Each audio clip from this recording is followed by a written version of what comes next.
Telangana digital media association సభ్యులు మరియు వాళ్ళ ప్రెసిడెంట్ రజనీకాంత్ ఆధ్వర్యంలో నేను ఏదైతే ట్వీట్ పెట్టినో వాళ్ళకు మద్దతుగా సమాజంలో ప్రజల పక్షాన పనిచేస్తున్న వాళ్లకు తెలంగాణ ఉద్యమ సమయంలో చేసిన వాళ్ళ కృషిని అభినందిస్తూ వాళ్ళకు బాసటగా నిలవాలని చెప్పి గత 2 రోజుల క్రితం ఒక ట్వీట్ చేయడం జరిగింది. ఎటువంటి పరిస్థితుల్లో కూడా రాష్ట్ర ఉద్యమంలో కానీ ఒక కుటుంబ పాలన కేసీఆర్ కుటుంబ పాలనకు వ్యతిరేకంగా కానీ పోరాటం చేసిన డిజిటల్ మీడియా సోదరులందరినీ కూడా గౌరవించుకోవాలి తప్పితే అవమానించడము సబబు కాదు అని చెప్పేసి నా అభిప్రాయాన్ని నిస్సందేహంగా నిర్మోహమాటంగా నిర్భయంగా ట్వీట్ ద్వారా తెలియజేయడం జరిగింది.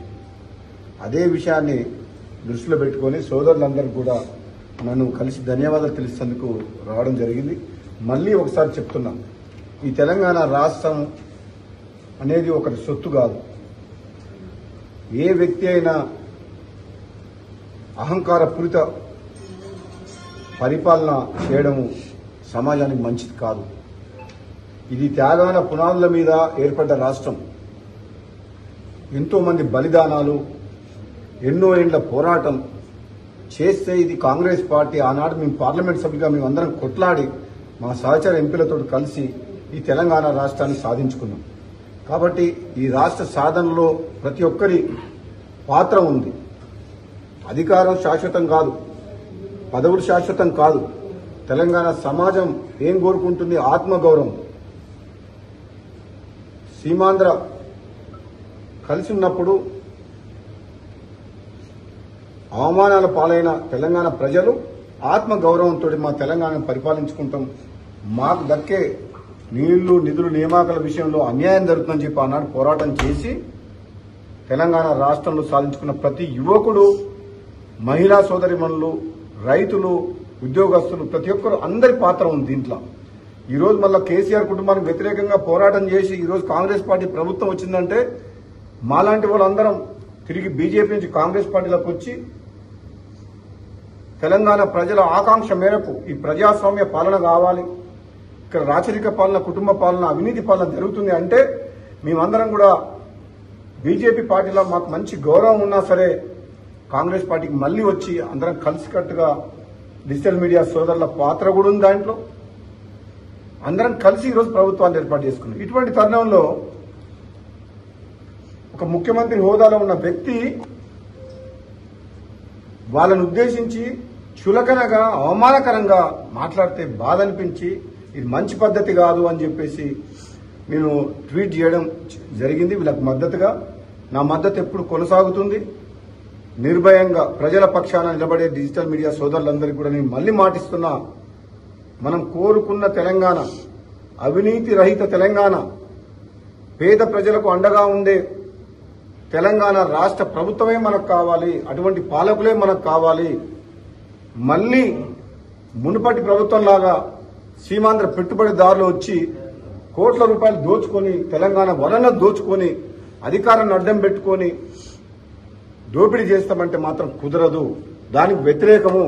అవసరమైతే ఇంకో పోరాటం చేస్తాం తప్పితే వెనకడుగు వేసేది లేదు, భయపడేది లేదు, దిగజారి ప్రవర్తించేది లేదు. పదవుల కోసం, ప్రజల కోసం, ప్రాంతం కోసం ఎంత దూరమైనా చేస్తాం, ఎంత త్యాగమైనా చేస్తాం, ఎంత పోరాటమైనా చేస్తాం. తెలంగాణ సమాజానికి అండగా ఉండాలి, బడుగు బలహీన వర్గాలకు అండగా ఉండాలి, పేద ప్రజలకు అండగా ఉండాలని ఒక లక్ష్యంతో రాజకీయాల్లో ఉన్న నాటువంటి వ్యక్తిని కొంతమంది వ్యక్తులు మంత్రి పదవి రాలేదని అందుకనే మాట్లాడుతున్నారని చెప్పేసి అంటున్నారు. వాళ్ళందరికీ నాది ఒక్కటే సమాధానం, మంత్రి పదవి ఇప్పుడు కాదు. నేను టీఆర్ఎస్ లోకి పోతానంటే కేసీఆర్ ఎప్పుడో మంత్రి పదవి ఇచ్చేవాడు. పదవుల కోసం పాకులాడే వ్యక్తినైతే నా ఎమ్మెల్యే పదవికే రాజీనామా చేసి ఆనాడు కేసీఆర్ ప్రభుత్వాన్ని మునుగోడు ప్రజల కాళ్ల దగ్గర తీసుకొచ్చిన పదవికి రాజీనామా చేసి అటువంటి వ్యక్తిని నేను. మళ్లీ నాకు పదవి కావాలంటే బీజేపీ నుంచి ఎంపీగా గెలిచిండేవాడిని, ఎమ్మెల్యేగా గెలిచిండేవాడిని. కానీ ప్రజలు కోరుకుంటున్నారు కాంగ్రెస్ పార్టీ ద్వారానే మనం టీఆర్ఎస్ ను ఓడించవచ్చు అంటే ఒక అడుగు వెనకకేసి ప్రజల కోసం అని చెప్పి కన్నతల్లి లాంటి కాంగ్రెస్ పార్టీ నాయకులు అధిష్టానం హామీ మేరకు నేను మళ్ళీ కాంగ్రెస్ పార్టీలోకి వచ్చి పోరాటం చేస్తున్నా. ఈ పోరాటం, ఈ ప్రజాసేవ పారదర్శకంగా, నిర్భయంగా, తప్పకుండా ప్రజల పక్షాన నా వంతు పనిచేస్తూనే ఉంటా. నేను అందులో పనిచేసే ప్రతి ఒక్కరు కూడా నా సపోర్ట్ ఉంటుంది. మీడియా, ముఖ్యంగా డిజిటల్ మీడియా సోదరులు నన్ను ఈరోజు కలిసి ధన్యవాదాలు చెప్తానికి వచ్చారు కాబట్టి వాళ్ళకు కూడా మరొకసారి నేను ధైర్యంగా మీరు ముందుకు వెళ్ళండి. నిన్న ఢిల్లీలో మంత్రి వెంకటరెడ్డి మాట్లాడుతూ మా తమ్ముడికి మంత్రి పదవి గురించి నాకు తెలియదు, నాతో చర్చించలేదని చెప్తున్నాను. నిజంగా అది అధిష్టానం తీసుకున్న నిర్ణయం. అధిష్టానం పిలుపు మేరకే నేను మళ్లీ కాంగ్రెస్ లోకి వచ్చిన. అధిష్టానం తరపున సునీల్ కనుగోలు, బట్టి విక్రమార్క గారు, మహేష్ కుమార్ గౌడ్ గారు, ప్రస్తుత పిసిసి ప్రెసిడెంట్, ఆ రోజు in-charge general secretary Manikrao Thackeray గారు అధిష్టానం తరపున హామీ ఇచ్చి తీసుకొచ్చిండ్రు. 20 నెలలు ఆలస్యమైన నాకు బాధ లేదు, కానీ ఈ ప్రభుత్వంలో ఉన్న పెద్దల భాష మార్చుకొని ప్రజల పక్షాన నిర్ణయాలు తీసుకొని వీలైనంత త్వరగా మంత్రివర్గ విస్తరణ ఖాళీలు కూడా భర్తీ చేసి వీలైనంత త్వరగా స్థానిక సంస్థల ఎన్నికలు పెట్టి గ్రామాల్లో అభివృద్ధి నోచుకోలేక 20 నెలల నుంచి భయంకరమైన పరిస్థితులు ఉన్నది. కాబట్టి ఒక బలమైన నాయకత్వాన్ని గ్రామ స్థాయిలో కూడా మనం నిర్మాణం చేసుకోవాల్సిన బాధ్యత ఉంది. కాబట్టి ఇప్పటికైనా మనం పాలన సరైన రీతిలో అందించే విధంగా ముందుకు పోవాలని చెప్పి సూచిస్తున్నాం. డిజిటల్ మీడియా మీద ఎందుకు సీఎం రేవంత్ రెడ్డి ఫ్రస్ట్రేషన్ కూడా మాట్లాడుకొని చెప్పనుకోవాలి? సోషల్ మీడియా కానీ మీడియా వాళ్ళ మీద కూడా అధికారంలోకి వచ్చిన తర్వాత సామెత ఒకటి ఉంది కదా, ఓడ దాటే వరకు ఓడమల్లయ్య, ఓడ దాటినాక బోడమల్లయ్య. డిజిటల్ మీడియా విషయంలో కూడా రేవంత్ రెడ్డి గారు మాట్లాడిన మాటలు వింటే నాకు అదే సామెత గుర్తొస్తుంది. కానీ ముఖ్యమంత్రి రేవంత్ రెడ్డి గారికి కూడా నా సూచన ఏంటంటే, నేను కాంగ్రెస్ పార్టీ ఎమ్మెల్యేగా మీ భాష మార్చుకొని, మీ హవభావాలు మార్చుకొని, తక్కువ మాట్లాడి మంత్రివర్గంలో ఇంకా చాలా అందరికి మాట్లాడే అవకాశం ఇచ్చి మేధావులతో డిస్కస్ చేసి రాబోయే రోజుల్లో ఒక మంచి ప్రశాంతమైన వాతావరణంలో, అంటే దాన్ని ఏమంటారంటే ఒక కూల్ మైండ్ తోటి, ఆవేశం అక్కర్లేదు. ఇంకా 3.5 ఏళ్ల గవర్నమెంట్ ఉంది, ముఖ్యమంత్రి మీరే ఉంటారు. ఆ తర్వాత ఎవరుంటారు అనేది అప్పుడు చూద్దాం. తర్వాత ఎలక్షన్స్ అయిన తర్వాత కాంగ్రెస్ పార్టీ హైకమాండ్ ప్రజలు తీర్పిచ్చిన దాన్ని బట్టి నిర్ణయం చేద్దాం.